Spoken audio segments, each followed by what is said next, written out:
Hello dear students, good morning all of you. કેમ છો બધાય? મજામાં? ચાલો નવા ચેપ્ટરની શરૂઆત કરીએ. ચેપ્ટર નંબર 11, દ્રવ્યના ઉષ્મીય ગુણધર્મો, થર્મલ પ્રોપર્ટીઝ ઓફ મેટર. જોવો બાળકો, ચેપ્ટર નંબર 11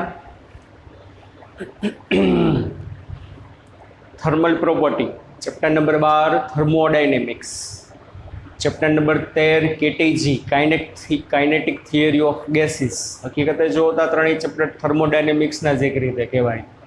11, 12, 13 બાળકો એક વસ્તુ યાદ રાખો, નીટની દ્રષ્ટિએ 11, 12, 13 ખૂબ જ ઇમ્પોર્ટન્ટ ચેપ્ટર છે. નીટમાં તમે દર વર્ષે જુઓ ને તો બાળકો ચેપ્ટર નંબર 11, 12, 13 માંથી 5 થી 6 ક્વેશ્ચન, મિનિમમ 5 તો હોય જ છે, મિનિમમ 5 ક્વેશ્ચન. અને JEEમાં જુઓ ને તો મિનિમમ 3 ક્વેશ્ચન હોય છે. એટલે જી નીટની દ્રષ્ટિએ ખૂબ જ આપણા માટે ઇમ્પોર્ટન્ટ ચેપ્ટર છે 11, 12, 13. કેમ કે તે ત્રણેયના નામ અલગ અલગ છે. પેલી છે થર્મલ પ્રોપર્ટી, બીજું છે થર્મોડાયનેમિક્સ, ત્રીજું છે કેટીજી કાઇનેટિક થિયરી ઓફ ગેસીસ. બરોબર, પણ ત્રણેય ચેપ્ટર એક રીતે તમે જુઓ તો થર્મોડાયનેમિક્સનો જ એક ભાગ કહેવાય. નીટમાં મિનિમમ 5, JEEમાં મિનિમમ 3. તમે વિચાર કરો, 45માંથી મિનિમમ 5 ક્વેશ્ચન. બરોબર, 20 માર્ક તો મફતના થયા. અને બીજી એક વસ્તુ, છોકરાઓ, આ પાર્ટ તો તમારે મિસ કરવાનો જ નથી. છેલ્લામાં છેલ્લા ચેપ્ટર છે 11, 12, 13. બરોબર, અને થોડા ઘણા કન્સેપ્ટ આપણે કેમેસ્ટ્રીના પણ આમાં આવશે. બરોબર, એટલા માટે ડોન્ટ મિસ નથી કરવાના 11, 12, 13. બરોબર, JEE નીટની દ્રષ્ટિએ ખૂબ જ આપણા માટે અગત્યનું છે. બરોબર બાળકો, સમજાય છે આપણે? એકદમ સહેલા ચેપ્ટર છે, મજા આવે એવા ચેપ્ટર છે ત્રણેય. ચાલો ચેપ્ટરની શરૂઆત કરીએ. સૌ પ્રથમ વાત કરીએ આપણે હીટની.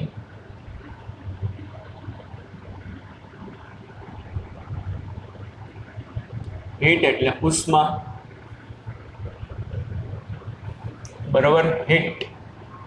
હવે જો ઘણા છોકરાઓ એક વસ્તુ યાદ રાખો, ઉષ્મા અને ઉષ્મા ઉર્જામાં ફેર છે. હીટ એટલે ઉષ્મા, ઉષ્મા હીટ એટલે શું થશે? ફોર્મ ઓફ એનર્જી, ઉર્જાનું એક સ્વરૂપ. હીટ બાળકો, હીટ એટલે શું થશે? ફોર્મ ઓફ એનર્જી, ઉર્જાનું એક જે સ્વરૂપ છે એને શું કહેવામાં આવે છે બાળકો? તો કે હીટ કહેવામાં આવે છે. બરોબર, ચાલો આપણે ખબર છે, તમે જોશો ને છોકરાઓ, તો હીટ એટલે કે ઉષ્મા નો એકમ જૂલ છે. વર્ક એટલે કાર્ય, એનો એકમ એ જૂલ છે. તો બેમાં ફેર શું? બરોબર, અત્યાર સુધી આપણે જે બધું ભણ્યા, મેકેનિક્સ ભણ્યા, પાર્ટ 1ના જે બધા ચેપ્ટર લ્યો, 9મું 10મું ચેપ્ટર લ્યો, બધામાં બળ, વેગ, વેગમાન, પ્રવેગ, કાર્ય, ઉર્જા, પ્રવેગ, ઘણું બધું આવું. બધું મેકેનિક્સ ફૂલ્લી લોડેડ હતું. ઇવન 9મા 10મા ચેપ્ટરમાં આપણે કાઇનેમેટિક્સના ઘણા બધા કન્સેપ્ટ આવતા. બરોબર, તો હીટ અને વર્ક બેયના એકમ જૂલ જ છે. બરોબર, તો નામ શા માટે અલગ અલગ દેવાની જરૂર પડી? સમજાય છે બાળકો? તો હીટ અને work, way of transfer of energy.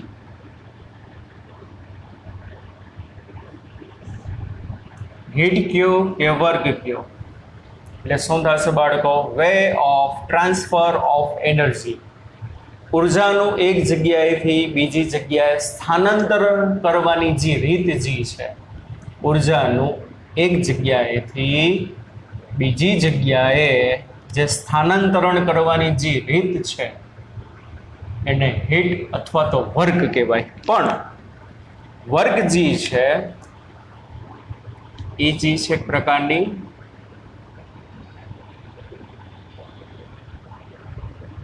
Mechanical property છે.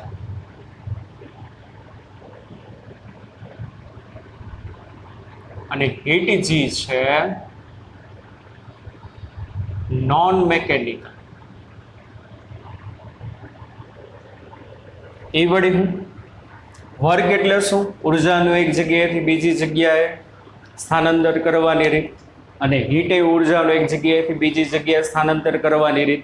પણ વર્ક જી છે એ મેકેનિકલ પ્રોપર્ટી છે અને હીટ જી છે નોન મેકેનિકલ પ્રોપર્ટી. વર્કમાં આપણે ખબર છે બાળકો, કોઈ પણ પદાર્થ હોય એ પદાર્થ ઉપર તમારે બળ લગાડવું પડે.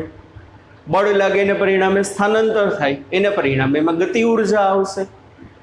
કોન્ટેક્ટ કરવો પડે બોડીનો. આપણે શું કરવું પડે?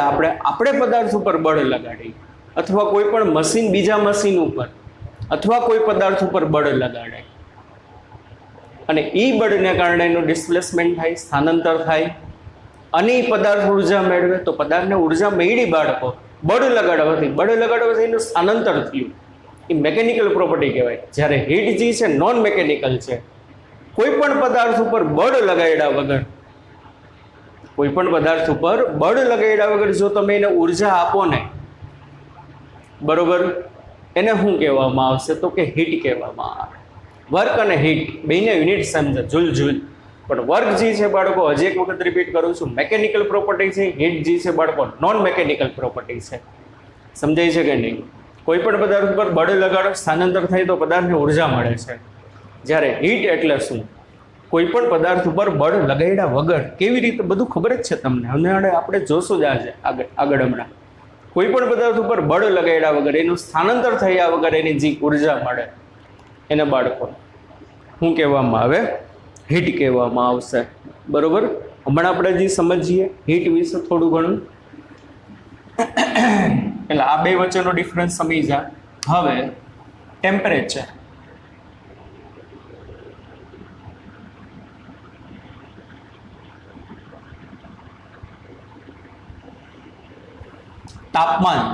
તાપમાન એટલે શું?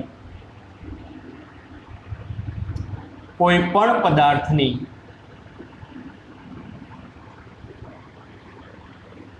ગરમપણા અથવા ઠંડાપણાની માત્રાને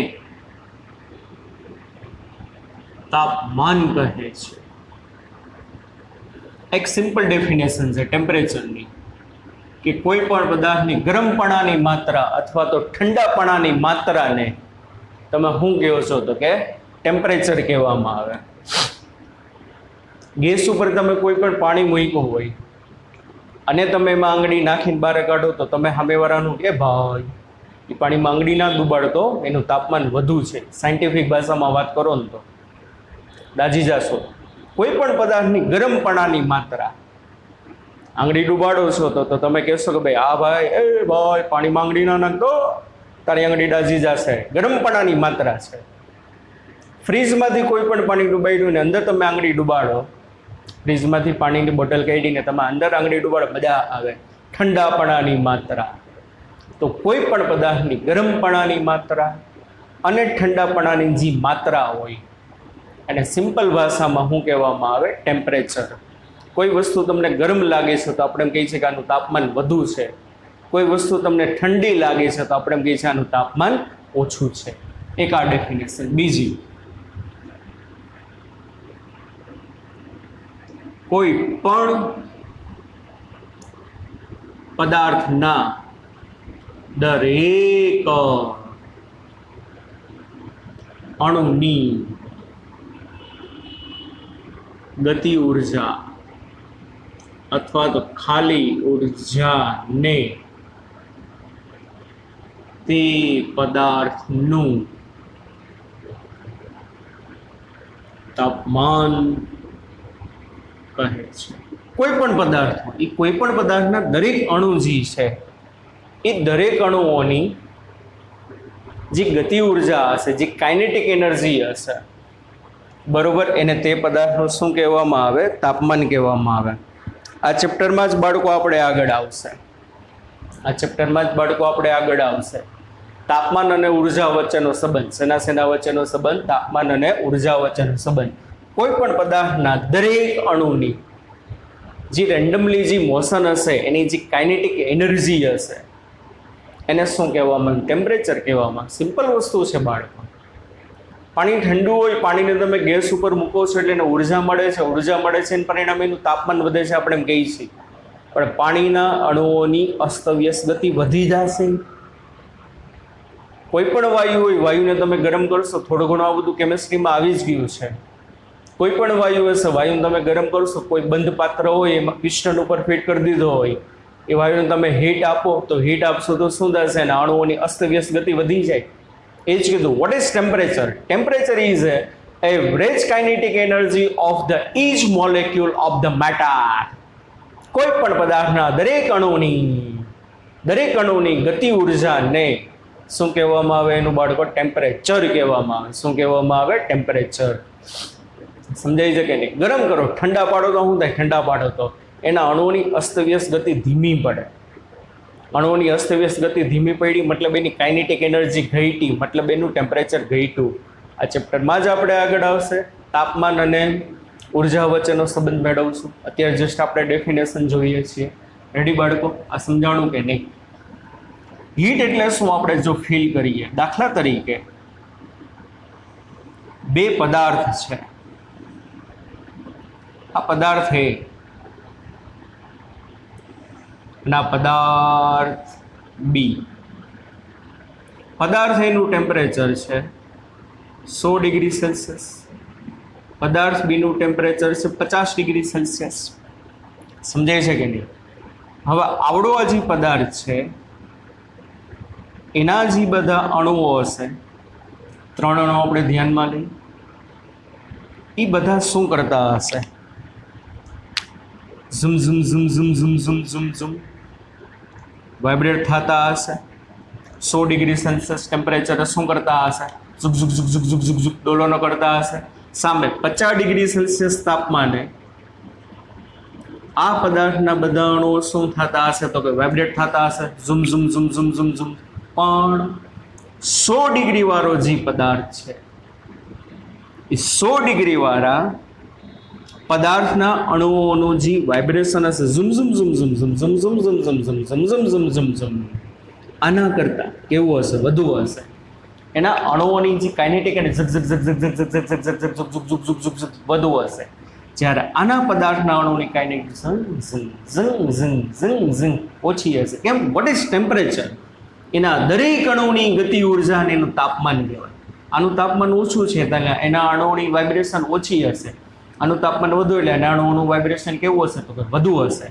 પણ જ્યારે તમે આ બે પદાર્થને એકબીજા સાથે શું કરો? કોન્ટેક્ટમાં લઈ આવશો. આ તો આપણે 3 અણુ ધ્યાનમાં લીધા. કોન્ટેક્ટમાં જ્યારે લઈ આવો છો તો આ બે સપાટી જ્યારે એકબીજાના કોન્ટેક્ટમાં આવશે તો આ અણુઓની ગતિ ઉર્જા વધુ હશે, આ અણુઓની ગતિ ઉર્જા ઓછી હશે, તો આના સાથે કોલાઇડ થાય. બરોબર? અને કોલાઇડ થશે અને પરિણામે આ પોતાની એનર્જી આને ટ્રાન્સફર કરશે અને આ અણુઓને પોતાની એનર્જી ટ્રાન્સફર કરશે એટલે ધીમે ધીમે ધીમે આની ગતિ ઉર્જા ઘટે, આ અણુઓની ગતિ ઉર્જા વધે. આ અણુઓની ગતિ ઉર્જા વધી મતલબ આનું તાપમાન વધતું જશે. આ અણુઓની ગતિ ઉર્જા ઘટી મતલબ આનું તાપમાન ઘટતું જશે. અને બાળકો આવું જ્યાં સુધી ચાલશે કે જ્યાં સુધી બેયના કોમન ટેમ્પરેચર ના થઈ જાય ત્યાં સુધી. બેયનું કોમન ટેમ્પરેચર કેટલું થશે? 75 ડિગ્રી સેલ્સિયસ થશે કે નહીં? જેવું બેયનું તાપમાન 75 ડિગ્રી સેલ્સિયસ થઈ જશે એટલે શું થશે? બેયના અણુઓની ગતિ ઉર્જા સમાન થઈ જશે. તાપમાન બેયના સરખા થઈ ગયા અને તાપમાન બેયના સરખા થઈ ગયા એટલે શું થશે? ઉષ્મા ઉર્જાનું વહન બંધ. અને ઉષ્મા ઉર્જાનું વહન બંધ મતલબ હીટ નથી. બાળકો ખાસ યાદ રાખો, what is heat? Heat is A way of transfer of energy. કે ગરમ પદાર્થ છે ઉર્જા કોને આપે? ઠંડા પદાર્થને જે ઉર્જા આપે છે આ પ્રક્રિયાને, આ ઘટનાને હીટ કહેવામાં આવે. કોઈ પણ પદાર્થ આગળ હંમેશા હીટ ના હોય. હીટ ક્યાં સુધી હોય કે જ્યાં સુધી બે પદાર્થ વચ્ચે તાપમાનનો તફાવત હોય ત્યાં સુધી. જ્યાં સુધી બે પદાર્થ વચ્ચે તાપમાનનો તફાવત હોય ત્યાં સુધી હીટ હોય. હજી કહું છું બાળકો, વોટ ઇઝ હીટ? હીટ એટલે શું? Way of transfer of energy, કે ઉર્જાનું એક જગ્યાએથી બીજી જગ્યાએ જે પ્રસરણ થાય છે એની ઘટનાને હીટ કહેવાય. એટલે હીટ છે ને બાળકો એક પ્રકારની પ્રક્રિયા છે, બરોબર, કે એક પદાર્થ બીજા પદાર્થને ઉષ્મા ઉર્જા આપે છે. ડિંગ ડિંગ ડિંગ ડિંગ ડિંગ ડિંગ ડિંગ ડિંગ ડિંગ, બરોબર. એ ઘટનાને હીટ કહેવામાં આવે. જેવા બેના ટેમ્પરેચર સમાન થઈ ગયા એટલે કોઈને ઉષ્મા ઉર્જા આપશે નહીં, મતલબ હીટ છે નહીં. એટલે ખાસ યાદ રાખશો, ઉષ્મા ઉર્જા અને હીટ બેમાં માઇનોર ડિફરન્સ. ઉષ્મા અને ઉષ્મા ઉર્જા, હીટ અને હીટ એનર્જી, ગુજરાતીમાં બોલે તો ઉષ્મા ઉર્જા અને ઉષ્મા, ઇંગ્લિશમાં બોલે તો હીટ એનર્જી એન્ડ હીટ, બેમાં માઇનોર એવો ફેર. હીટ એટલે શું? હીટ એટલે શું? જે પ્રક્રિયા છે ઉષ્મા ઉર્જા, અને ઉષ્મા ઉર્જા એટલે કોઈ પણ અણુઓની અસ્તવ્યસ્ત ગતિને એની ઉષ્મા ઉર્જા કહેવાય. કોઈ પણ અણુઓની, આપણે એમ કહીએ છીએ કોઈ પણ પદાર્થની ઉષ્મા ઉર્જા વધુ હોય ને તેનું તાપમાન વધુ હોય, પણ બેની ડેફિનેશન સેમ. શું થશે? ઉષ્મા ઉર્જા કયો કે ટેમ્પરેચર કયો, કોઈ પણ અણુઓની અસ્ત વ્યસ્ત ગતિ સાથે સંકળાયેલી ગતિ ઉર્જાને એની ઉષ્મા ઉર્જા અથવા ટેમ્પરેચર કહેવાય. કોઈ પણ ટેમ્પરેચરે કોઈ પણ પદાર્થના અણુઓ કાંઈક ને કાંઈક કાઇનેટિક એનર્જી ધરાવતા જશે, સિવાય કે નિરપેક્ષ શૂન્ય તાપમાને. એટલે ઉષ્મા ઉર્જા તો હંમેશા અણુઓ પાસે હોવાની જ છે. કારણ કે ઉષ્મા ઉર્જા એટલે શું? લખવું હોય તો લખજો. ઉષ્મા ઉર્જા એટલે પણ અણુઓની અસ્ત વ્યસ્ત ગતિ સાથે સંકળાયેલી કુલ ગતિ ઉર્જાને તેની ઉષ્મા ઉર્જા કહેવાય. અણુઓની અસ્તવ્યસ્ત ગતિ સાથે સંકળાયેલી કુલ ગતિ ઉર્જાને તેની ઉષ્મા ઉર્જા કહેવાય. જ્યારે ઉષ્મા એટલે, જ્યારે લખો તો લખવાનું છે, જ્યારે ઉષ્મા એટલે કોઈ એક પદાર્થ બીજા પદાર્થને ઉર્જા આપે, કોઈ એક પદાર્થ બીજા પદાર્થને ઉર્જા આપે, એ પ્રક્રિયાને ઉષ્મા કહેવામાં આવે. જ્યારે બંને પદાર્થના તાપમાન સમાન થઈ જશે, જ્યારે બંને પદાર્થના તાપમાન સમાન થઈ જાય ત્યારે એક પદાર્થ બીજા પદાર્થને ઉર્જા આપતો નથી, એટલે કે ઉષ્મા ઝીરો. એટલે કે ઉષ્મા ઝીરો. પરંતુ સમાન તાપમાને બંને અણુઓની કંઈક ને કંઈક ગતિ ઉર્જા હશે. આ બેના ટેમ્પરેચર 75 થઈ જશે ત્યારે શું થશે? આનો અણુ ગતિ કરવાના બંધ કરી દેશે? ના, આના અણુ ગતિ કરતા હશે જંગ જંગ જંગ જંગ જંગ, આના અણુ ગતિ કરતા હશે જંગ જંગ જંગ જંગ જંગ, પણ આના અણુની ગતિ ઉર્જા જંગ જંગ જંગ જંગ જંગ, આના અણુની ગતિ ઉર્જા જંગ જંગ જંગ જંગ, બે સમાન હશે. મતલબ ગતિ ઉર્જા છે, મતલબ ઉષ્મા ઉર્જા છે, પણ ઉષ્મા નથી. કારણ કે ઉષ્મા એટલે શું છે? પ્રોસેસ છે બાળકો, પ્રોસેસ છે. ઉષ્મા ઉર્જા ટ્રાન્સફર કરવાની જે મેથડ છે એને શું કહેવાય? ઉષ્મા કહેવામાં આવે છે. સમજાય છે કે ડિફરન્સ છે, બેઝિક ડિફરન્સ છે, બરાબર. આ વસ્તુ તમને ખબર પડી છે બચ્ચા પાર્ટી?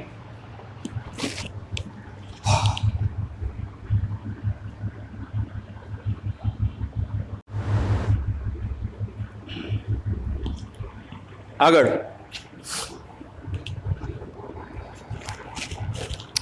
ટેક્સ્ટ બુકમાં તો પહેલા 4 કે 5 પેજમાં ઢગલો વાર્તાઓ આપી છે, એનો આપણે એક નિચોડ જોઈએ છીએ. ટેક્સ્ટ બુક બાળકો કંઈ વાંચવાની જરૂર છે નહીં. અહીંયા તમને જેટલું કરાવું એક પેન પેપર લઈને નોટ કરતા જાઓ અને એટલું જ તમે વાંચો. બાકી ટેક્સ્ટ બુકમાં તો ગમે નહીં એવી ઢગલો વાર્તાઓ છે. સમજાય છે બાળકો? અહીંયા આપણે જેટલું કરાવીએ એટલું જ તમારે ઇમ્પોર્ટન્ટ છે. ટેક્સ્ટ બુક કંઈ ખોલવાની જરૂર છે નહીં. તમારે તેમ છતાં વાંચવી હોય તો વાંચવાની છૂટ છે. આપણે એનસીઆરટી ખોલવાની ના નથી પાડતા, પણ ના જોવો તો વધુ સારું છે. અહીંયા જેટલું કરાવું એટલું જ કરો, સ્માર્ટ વર્ક કરો. કામ તો ગધેડાઓ પણ કરે છે, એટલે ગધેડા જેવું વર્ક નથી કરવાનું. ડુ સ્માર્ટ વર્ક, ઘોડા જેવું વર્ક કરો.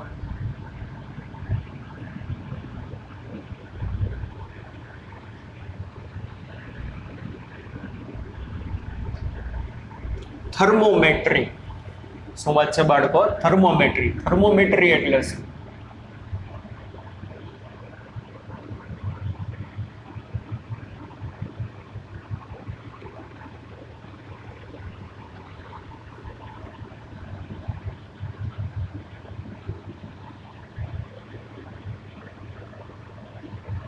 થર્મોમેટ્રી એટલે શું? કોઈ પણ પદાર્થનું તાપમાન માપવાની પદ્ધતિને થર્મોમેટ્રી કહેવામાં આવે. શું કહેવામાં આવે?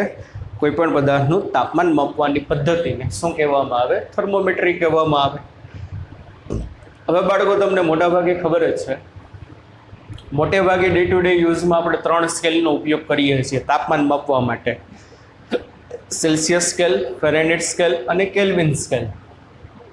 બરાબર, મોટે ભાગે આપણે 3 સ્કેલનો ઉપયોગ કરીએ. સેલ્સિયસ સ્કેલ, હવામાનનું તાપમાન જે આપણે જનરલી માપતા હોય સેલ્સિયસમાં માપીએ છીએ.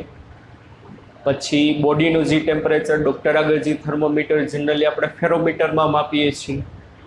બરાબર. અને મોટે ભાગે કોઈ પણ એક્સપેરિમેન્ટ થતા હોય, કોઈ પણ તાપમાન છે તમારે આવી ગયું બીજા ચેપ્ટરમાં, તાપમાનનો એસઆઈ એકમ કેલ્વિન છે. શું છે બાળકો? તાપમાનનો એસઆઈ એકમ કેલ્વિન છે. એટલે જનરલી વાતાવરણનું ટેમ્પરેચર સેલ્સિયસમાં, બોડીનું ટેમ્પરેચર આપણે ફેરેનહીટમાં મેઝર કરીએ છીએ, અને કોઈ પણ તાપમાનનો એસઆઈ એકમ શું છે બાળકો? કેલ્વિન છે. હવે ત્રણેય વચ્ચેનો સંબંધ આપણને ખબર જ છે.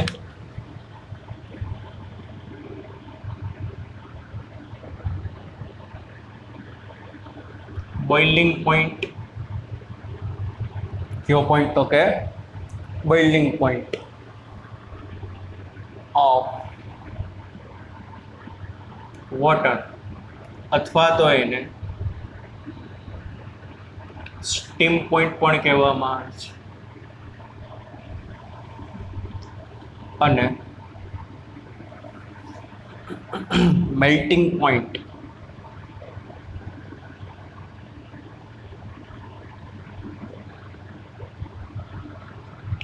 ઓફ આઈસ, જેને આઈસ પોઈન્ટ પણ કહેવામાં આવે છે.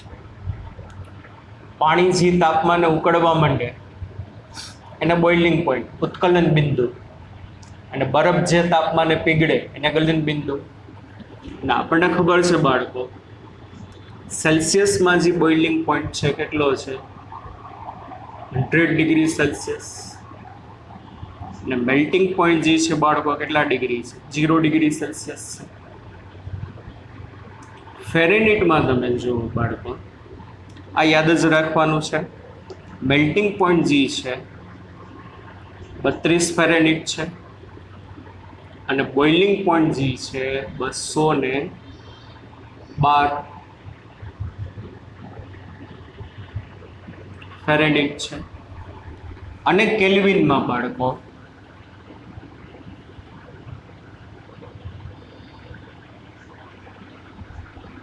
આ છે 373.15 કેલ્વિન. બધું કેમિસ્ટ્રીમાં લગભગ આવી જ ગયું છે મોટે ભાગે. આ છે 273.15 કેલ્વિન. બરાબર. આની ફોર્મ્યુલા પણ તમને આવડતી હશે. સેલ્સિયસમાંથી કેલ્વિનમાં, કેલ્વિનમાંથી ફેરેનહીટમાં, બધામાં જવાનું. તેમ છતાં આપણે એક વખત જોઈ લઈએ. પેલા ગ્રાફિકલ મેથડથી જોઈએ.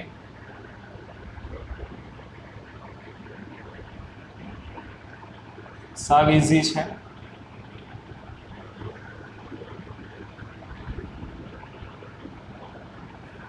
ફેરેનહીટ વર્સિસ સેલ્સિયસનો તમે બાળકો ગ્રાફ જોશો તો 0 ડિગ્રી સામે ફેરેનહીટમાં કેટલા છે? 32 છે.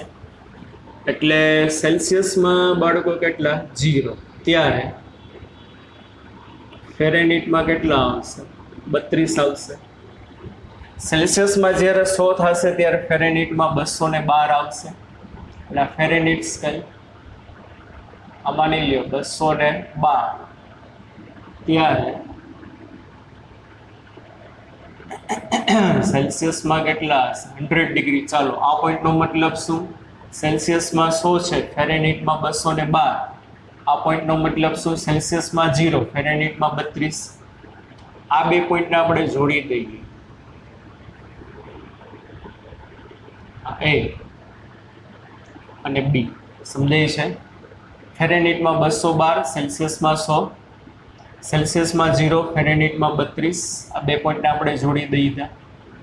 હવે સમજો બાળકો સરખું. માની લ્યો આ વચ્ચેનો એક કોઈ પોઈન્ટ છે. વચ્ચેના પોઈન્ટ ઉપર માની લ્યો તાપમાન જે છે એ C ડિગ્રી સેલ્સિયસ છે. મને ખબર નથી કેટલું છે. અને આ ડી પોઈન્ટ, અને એ પોઈન્ટે ફેરેનહીટમાં ટેમ્પરેચર બાળકો F ડિગ્રી ફેરેનહીટ છે. એ પણ મને ખબર નથી કેટલું છે. તો ડી પોઈન્ટના અહીંયા આમ શું થશે? CF થાય કે નહીં?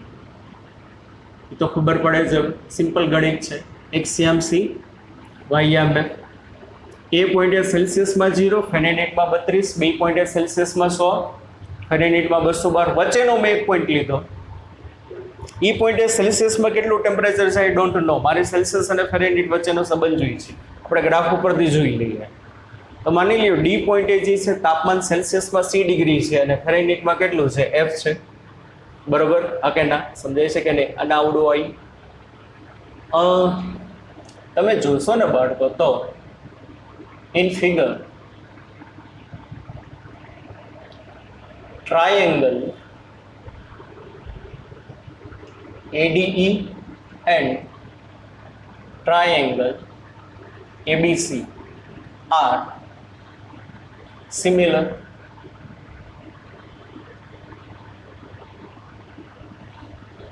સિમિલર એટલે આઈ થિંક એકરૂપ કેવું કહેવાય ગુજરાતીમાં? મને કંઈ લગભગ ભૂલી ગયો. આઈ થિંક એકરૂપ કહેવાય. બે ત્રિકોણ તમને દેખાય છે બાળકો. ત્રિકોણ ADE, ત્રિકોણ ADE આ નાનો ત્રિકોણ, બરોબર? અને ત્રિકોણ ABC, એ બે ત્રિકોણ છે સિમિલર, એકરૂપ ત્રિકોણ કહેવાશે. એકરૂપ એક જ સરખા ત્રિકોણ છે. તો સિમિલર ટ્રાયેંગલ માટે બધાને બાળકો ખબર હશે. આ ભુજાના છેદમાં આ ભુજા આવી ગયું હશે ભૂમિતિમાં, બરોબર? ધેરફોર DE ના છેદમાં BC થાય ઇઝ ઇક્વલ ટુ આનો પાયો છે AE ના છેદમાં મોટા ત્રિકોણનો પાયો AC. હા કે ના? સમજાય છે કે નહીં? ચાલો, વોટ ઇઝ DE? DE એટલે આમાં F-32 ના છેદમાં BC. BC એટલે આવડું આ માપ થશે. BC એટલે આવડું આ માપ થશે 212 - 32 ઇઝ ઇક્વલ ટુ AE એટલે આ માપ C - 0 ના છેદમાં AC એટલે આવડું આ માપ 100 - 0. તો તમે જોડશો બાળકો તો F-32 ના છેદમાં 212 - 32 એટલે કેટલા આવશે? 80 આવે ને? 180 ઇઝ ઇક્વલ ટુ C ના છેદમાં 100. 0 0 કટ થઈ જાય. 2 ભાગ્યા 2 નવા 18 ને 2 50 10 એટલે F-32 ના છેદમાં 9 ઇઝ ઇક્વલ ટુ C/5. આ તમને સૂત્ર યાદ જ હશે, કેમિસ્ટ્રીમાં આવી ગયું હશે. સેલ્સિયસ અને ફેરેનહીટ વચ્ચેનો સંબંધ બાળકો, કોના કોના વચ્ચેનો સંબંધ? સેલ્સિયસ અને ફેરેનહીટ વચ્ચેનો સંબંધ C/5 is equal two F-32 ના છેદમાં 9. આ વસ્તુ તો તમને આટલી વસ્તુ ખબર હોવી જોઈએ, બરોબર? હા કે ના? હવે તમને ગમે એ કીધું કે ભાઈ સેલ્સિયસમાં તાપમાન 20 છે તો ફેરેનહીટમાં કેટલું? તો આ સેલ્સિયસમાં તાપમાન 20 મૂકી દેવાનું, એનો બધી ફેરેનહીટમાં મળી જાય. દાખલા તરીકે તમને એમ કે ભાઈ ફેરેનહીટમાં તાપમાન 100 છે, તો સેલ્સિયસમાં કેટલું, તો અહીંયા 100 મૂકો તો એના સેલ્સિયસ મળી જશે. બરાબર, મેથેમેટિકલ ફોર્મ્યુલા છે બધી, એક યાદ રાખવાની છે. પણ મારે તમને જે વસ્તુ કરાવવાની છે ઇમ્પોર્ટન્ટ છે, જે કરાવવું છે ખાસ યાદ રાખજો.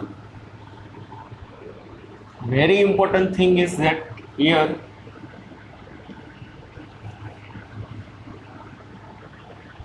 આ એક સૂત્ર યાદ રાખો ને બાળકો. આ 3 સ્કેલ તો બાળકો આપણા માટે જાણીતા છે, CFK, સેલ્સિયસ, ફેરેનહીટ અને કેલ્વિન. એક્ઝામમાં તમને એક નવો સ્કેલ ઉત્પન્ન કરે, બરોબર, એક્ઝામમાં શું કરે, એક નવો સ્કેલ ધારી લે. હમણાં એકાદો આપણે એક્ઝામ્પલ જોશું તો વધુ ખબર પડે, પણ પહેલા એક સૂત્ર અગત્યનું જો, એક બે એક્ઝામ્પલ કરશે તો વધુ ખબર પડશે. Scale formula,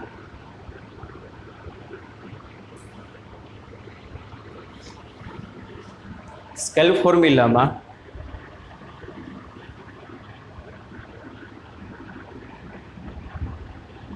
reading minus ice point upon steam point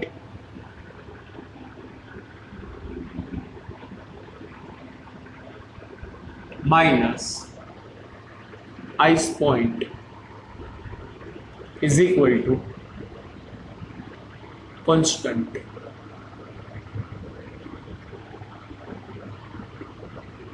શું બાળકો યાદ રાખવાનું, હમણાં સમજાવું છું.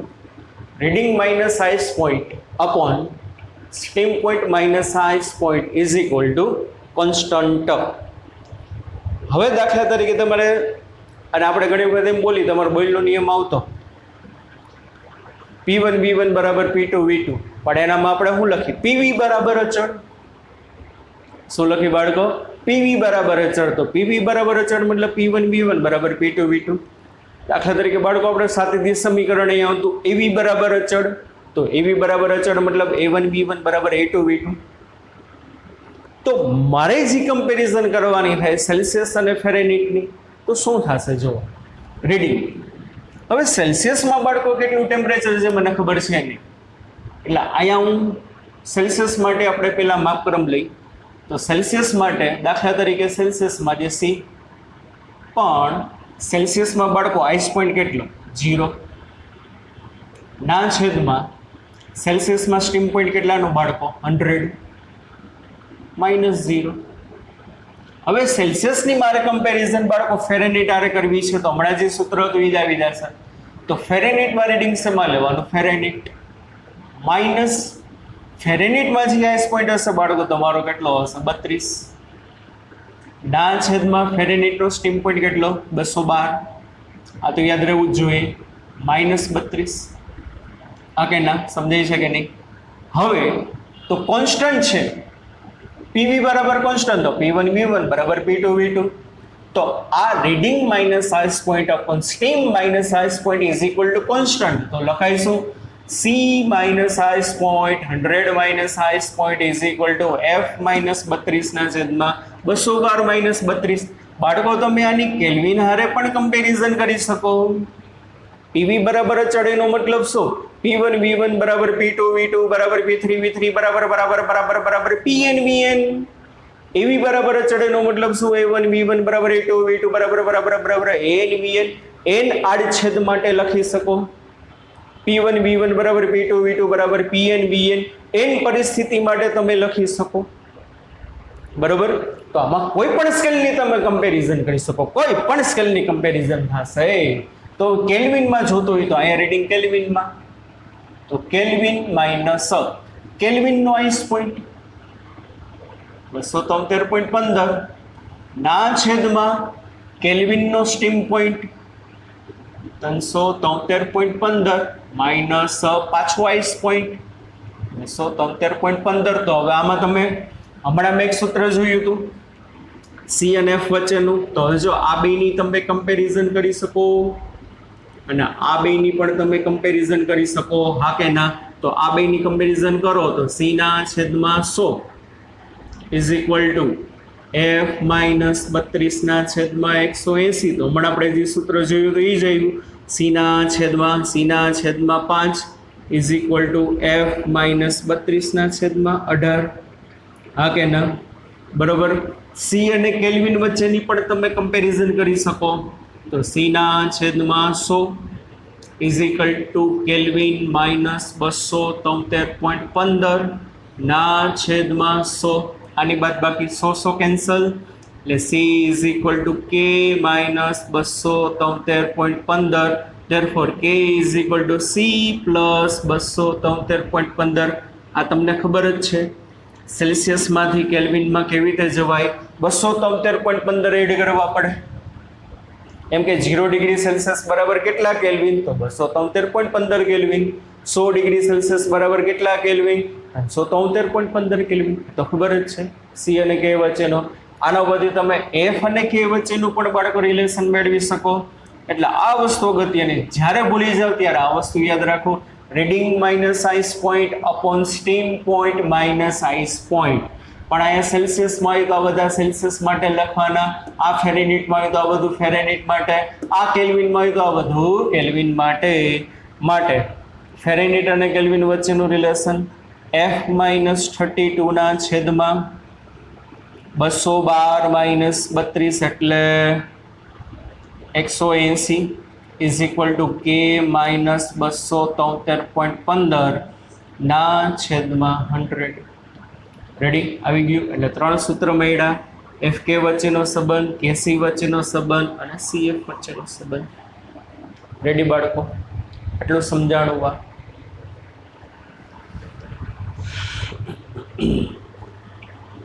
ચાલો આગળ એક ન્યુમેરિકલ જોઈ તો આ સૂત્રનું તમને મહત્વ સમજાશે. સેલ્સિયસ કે કેલ્વિનમાં કે ફેરેનહીટમાંથી તો અગત્યનું છે, હાવ સહેલું છે. સેલ્સિયસના ફેરેનહીટ પૂછે, સેલ્સિયસના કેલ્વિન પૂછે, ફેરેનહીટના સેલ્સિયસ પૂછે, ફેરેનહીટના કેલ્વિન પૂછે, કેલ્વિનના સેલ્સિયસ પૂછે, કેલ્વિનના ફેરેનહીટ પૂછે, આવડી જાય, ઇઝી રીતે છે. પણ આપણને પૂછે છે જો શું? લખો.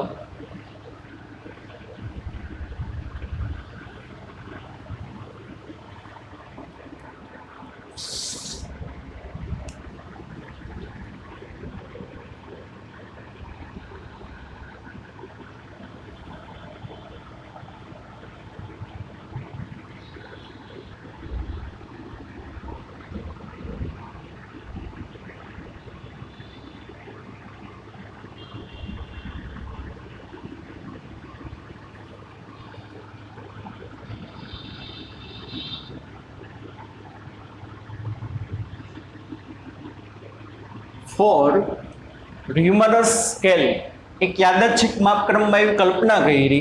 શું કલ્પના કરી? Ice point is 0 degree R.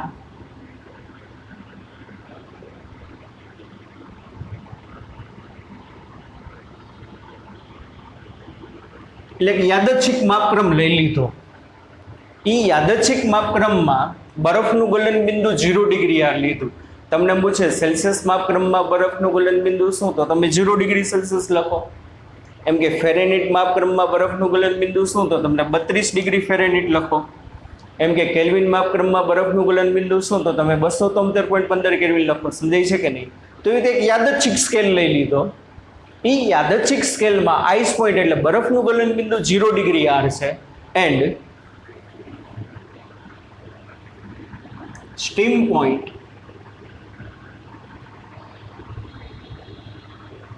is 80 degree. એટલે ઉત્કલન બિંદુ જે છે, તમને પૂછે કે ભાઈ સેલ્સિયસ માપક્રમમાં પાણીનું ઉત્કલન બિંદુ કેટલું? તો તમે જવાબ આપો 100. ફેરેનહીટમાં કેટલું? તો કે 212. કેલ્વિનમાં કેટલું? તો 373.15 કેલ્વિન. પણ આપણે એક યાદચ્છિક માપક્રમ બનાવ્યો. એ યાદચ્છિક માપક્રમ પ્રમાણે પાણીનું ગલન બિંદુ છે ને 80 ડિગ્રી આર છે. યાદચ્છિક એટલે હ્યુમરસ સ્કેલ. એક નવો આપણે માપક્રમ બનાવીએ છીએ, બરોબર કે નહીં? Then find the value of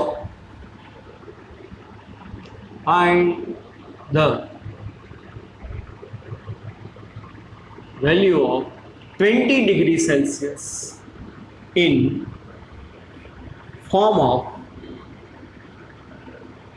R. આપણે શું કીધું છે 20 ડિગ્રી સેલ્સિયસના આર કેટલા થાય? દાખલા તરીકે તમને એમ કે 100 ડિગ્રી સેલ્સિયસના ફેરેનહીટ કેટલા થાય? તો તમે એમ લખો 100 ડિગ્રી બરાબર 212 ફેરેનહીટ. હવે સમજાય છે પ્રશ્ન શું કહું છું? એમ કે 100 ડિગ્રીના કેલ્વિન કેટલા? તો આપણે શું લખી 100 ડિગ્રી બરાબર 373.15 કેલ્વિન. તો એ તો મને હું કહીશું 20 ડિગ્રી સેલ્સિયસનો ર્યુમરસ સ્કેલ 20 ડિગ્રી બરાબર કેટલા આર થાય?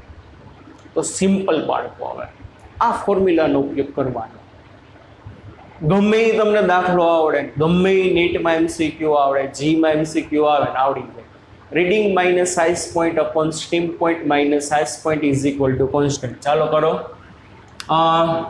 પહેલાં સેલ્સિયસમાં લખીએ તો સેલ્સિયસનો રીડિંગ પોઈન્ટ સી માઇનસ સેલ્સિયસમાં ઇઝ પોઈન્ટ 0 ના છેદમાં સેલ્સિયસમાં સ્ટીમ પોઈન્ટ 100 માઇનસ સેલ્સિયસમાં ice point 0 is equal to constant.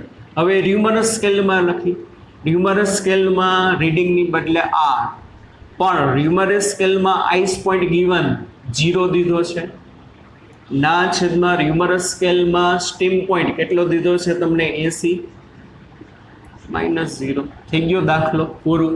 સેલ્સિયસનું માપ આપ્યું છે 20, એટલે અહીંયા શું થશે બાળકો 20 ના છેદમાં 100 ઇઝ ઇક્વલ ટુ 8 ના છેદમાં 80. મતલબ આર બરાબર કેટલું થશે 16 થશે કે નહીં? તો આનો મતલબ શું? 20 degree Celsius is equal to 16 R degree. થઈ ગયું.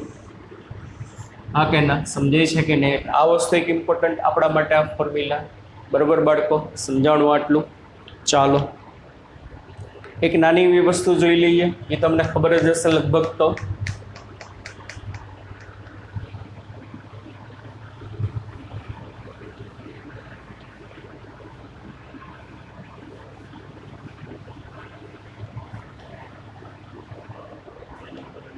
change in temperature.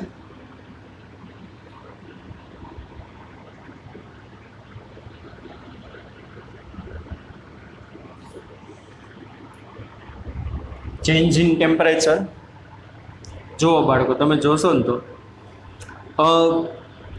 સેલ્સિયસમાં 100 ડિગ્રીનો વધારો થયો ને ત્યારે કેલ્વિનમાં કેટલાનો વધારો થયો? 100 ડિગ્રીનો જ વધારો થયો કે નહીં? 273.15 માંથી કેટલું થયું? 373.15. તો આપણે એમ લખી શકીશું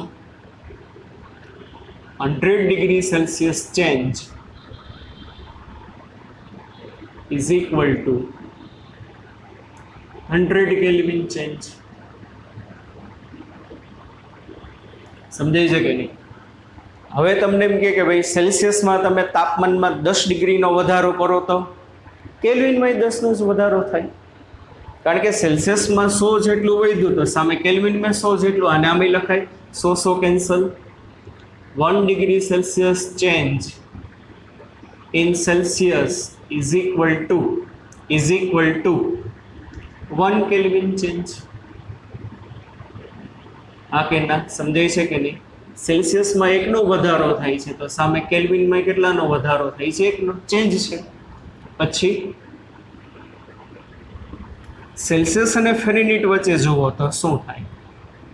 100 degree Celsius change is equal to ફેરેનહીટમાં જુઓ કેટલું થયું? 32 માંથી 212 થી કેટલું થયું બાળકો? 32 માંથી 212 એટલે કેટલું થશે? 180 ડિગ્રી ફેરેનહીટ ચેન્જ. રેડી? તો આને તમે 1 ડિગ્રીમાં ફેરવી નાખો, 100 નીચે વયું જાય તો 1 degree Celsius change is equal to 1.8 degree Fahrenheit change. આનો મતલબ કોઈ કહેશે બાળકો, જો સેલ્સિયસમાં તાપમાનમાં 1 ડિગ્રીનો વધારો થાય ને તો ફેરેનહીટમાં 1.8નો વધારો થાય. સેલ્સિયસમાં 1નો વધારો થાય ને તો કેલ્વિનમાં 1નો જ વધારો થાય. તમને શું કીધું છે? Find the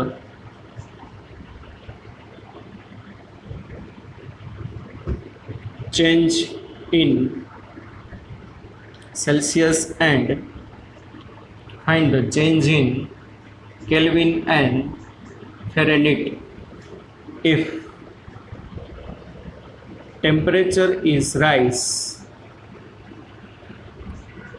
30 degree Celsius to 60 degree Celsius. સમજાણું બાળકો? શું પ્રશ્ન પૂછ્યો? એવું નથી કીધું. કેવું નથી કીધું? એવું કે 30 ડિગ્રીના કેલ્વિન કેટલા થાય, 30 ડિગ્રીના ફેરેનહીટ કેટલા થાય. મને શું કીધું? કોઈ પણ પદાર્થના તાપમાનમાં સેલ્સિયસમાં 30 થી 60 થાય તો સેલ્સિયસમાં કેટલો ચેન્જ હશે બાળકો? ડેલ્ટા ટી બરાબર 60 માઇનસ 30 T2 માઇનસ T1 એટલે 30 ડિગ્રીનો. એક વસ્તુ ખાસ જોજો, ઘણી વખત આ રીતે લખેલું હશે. જોયું શું લખ્યું છે મેં?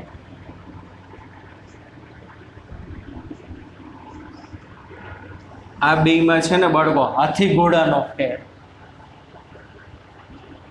આ બેમાં હાથી ઘોડાનો ફેર. આ શું કહે છે? 30 ડિગ્રી સેલ્સિયસ તાપમાન છે. આ શું કહે છે? 30 ડિગ્રી સેલ્સિયસ તાપમાન નો ચેન્જ છે. એટલું યાદ રાખવાનું. ડિગ્રીની સંજ્ઞા જો સેલ્સિયસની ડાબી બાજુ આવે તો એનું મૂળ તાપમાન દર્શાવે, નિરપેક્ષ તાપમાન દર્શાવે.